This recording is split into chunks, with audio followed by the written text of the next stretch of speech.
వాళ్ళని ఇన్వాల్వ్ చేయడం తగ్గదనమాట. మన 4 గోడల మధ్యది 4 గోడల మధ్య క్లియర్ అయిపోయి చూసుకోవాలి. ఎప్పుడు కూడా బయటకు వచ్చేసి వేరే వాళ్ళు ఇన్వాల్వ్ చేస్తే అది ఇంకా రచ్చ అవుతుంది. సార్ నేను చాలా సార్లు తనకి చెప్పి చూసాను కానీ తను ఏమీ కూడా నా మాట వినట్లేదు. సో నలుగురిలో తను ఎందుకనడానికి అలా బయట పెడుతుందో అర్థం అవ్వలేదు. వాళ్ళ మమ్మీ వాళ్ళకి చెప్పి వాళ్ళ నుంచి 10 మందిని తీసుకొని వచ్చి మా ఇంట్లో పెద్ద రచ్చ చేసేస్తుంది తను. యాక్చువల్గా వినయ్ చూడు, మన ప్రాబ్లం ఏంటంటే మనం ఏమనుకుంటామంటే వాళ్ళు కూడా అన్ని వదిలిపెట్టి మన దగ్గరకు వచ్చారు కాబట్టి మనమే అర్థం చేసుకోవాలి. వాళ్ళకి ప్రేమగా చెప్పుకోవాలి నువ్వు, ఎందుకంటే అంతా కొత్త కాబట్టి నువ్వు ప్రేమగా చెప్పుకుని వాళ్ళు మార్చుకోవాలి.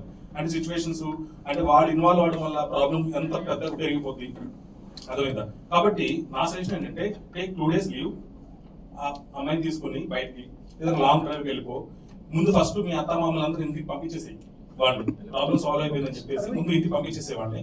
పంపించిన తర్వాత ఫ్యామిలీని తీసుకుని 2 days చక్కగా దూరం లాంగ్ ట్రిప్ వెళ్ళిపోయి 1 day బయట స్పెండ్ చేసి రోజు వంట గింట చేయించుకు బయట హోటల్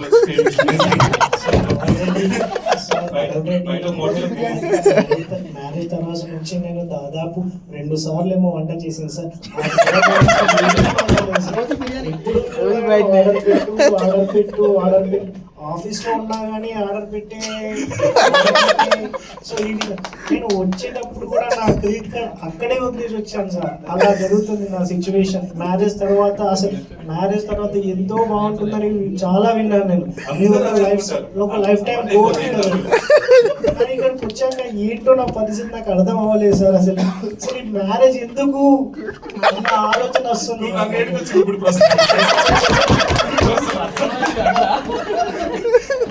సో డోంట్ వరీ, ఈ ప్రాబ్లమ్స్ ప్రతి ఒక్కరు ఫేస్ చేసే. స్టార్టింగ్ లో ప్రతి ఒక్కరు ఏమంటారంటే నేను సాక్రిఫైస్ చేస్తున్నాను అంతా, వాళ్ళ సైడ్ నుంచి వాళ్ళు సాక్రిఫైస్ చేస్తున్నారు అనుకుంటారు.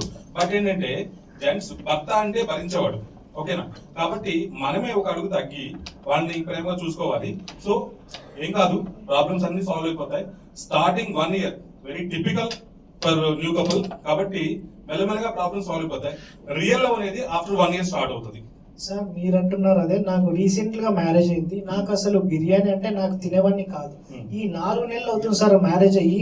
తను ఎన్నిసార్లు తిన్నదో నాకు తెలియదు కానీ నాకు బిర్యానీ అనేది ఇష్టం అయిపోయింది. సో ఆ విధంగా మేము తినాల్సి వస్తుంది. ఎంత మార్చుకున్నా కానీ ఇంకా గొడవలు అవుతూనే ఉన్నాయి సార్. నాకు అర్థం అవ్వట్లేదు అసలు నేను ఏం చెయ్యాలి కూడా అర్థం అవ్వట్లేదు సార్. భరించాలి, భర్త అంటే భరించేవాడు కాబట్టి మనం కొన్ని రోజులు పేషెన్స్ తో ఉండాలి. సో ప్రాబ్లం ఏంటంటే మనం ఏంటంటే ప్రాబ్లం గురించి ఎక్కువ ఆలోచించకుండా సొల్యూషన్ వైపు వెళ్ళాలి. సొల్యూషన్ ఏంటి? ఇప్పుడు calm down. First of all ప్రేమగా మాట్లాడు. 2 days రేపటి నుంచి నువ్వు రావద్దు. 2 to 3 days మీరు అక్కడికి వెళ్ళిన తర్వాత ప్రాబ్లం ఇంకా సాల్వ్ అవ్వకపోతే ఫోన్ చేయి. I will grant 1 more day leave.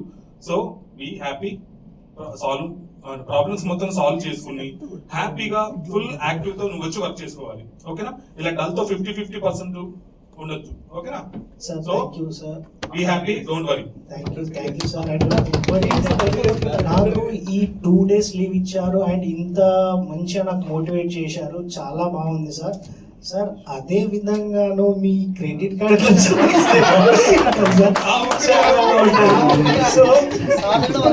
అలా లాంగ్ వెళ్ళేసి అలా రిటర్న్ రావడానికి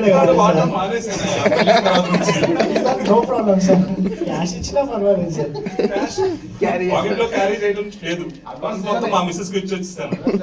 సార్ చూడండి సార్, ఇప్పుడు మీ పర్స్ మొత్తం మీ ఆవిడ. సార్ నా పరిస్థితి కూడా అలాంటి ఎక్స్పీరియన్స్ చెప్తున్నాను. ఇదంతా ప్రయాణం ప్రతి ఒక్కరు చేసేదే. సో న్యూ కపుల్ అనేవాడు కొంచెం 1 year వరకు కోఆపరేట్ అయితే everything will be fine. Okay thank you sir. Thank you. తప్పకుండా మీరు నాకు 2 days లీవ్ ఇచ్చారు కాబట్టి తప్పకుండా అలా వెళ్ళేసి వస్తాను. అండ్ మా వైఫ్ మాత్రం చాలా మంచిది. ఇప్పటి వరకు నాకు ఏ విషయంలోనూ ఏడిపించలేదు, ఏం ఇబ్బంది పెట్టలేదు. తను నాకు దొరకడము నేనైతే భావిస్తున్నాను, చాలా సంతోషపడుతున్నాను. నేను ఇలాంటి నేను దాదాపు చాలా మంది అమ్మాయిని చూసాను. నేను ఈ వీడియో మీ బిజినెస్ చూపిస్తావా వెళ్ళిన తర్వాత? ఎప్పుడైతే మనము ప్రేమ అనేది చూపించాలి, ప్రసాదం అనేది పంచిపెట్టాలి. సో ఇది ఎప్పటికైనా మనం గుర్తుపెట్టుకోవాలి, లేకుంటే ఏది దాచిపెట్టుకున్నా మనకి పాపం అవుతుంది. సో అందుకనే నేను ఎక్స్ప్రెస్ చేస్తాను, ఎందుకంటే నా లవ్ తనకు తెలియాలి. నేను ఈ ప్లేస్ లో ఉన్నా కానీ తనను మర్చిపోవట్లేదు. ఇదే ప్లేస్ కాదు, నేను కిందికి వెళ్ళినా పైకి వెళ్ళినా ఏ ప్లేస్కి వెళ్ళినా కానీ తనని ఎప్పటికీ మర్చిపోను. తనతో పాటు మా అమ్మ, నాన్న, మా చెల్లెలు, ఇది నా ఫ్యామిలీ. ఈ నా ఫ్యామిలీ లేనిది నేను ఇక్కడ ఇలా మాట్లాడుతున్నా అంటే వాళ్ళు నాకు ఇచ్చిన నా ఈ జీవితం మంచి జీవితం. ఓకే, థ్యాంక్ యూ అండి. Chocolate, please pick up. చూద్దాం. It was more like a family counseling session. Very good. Video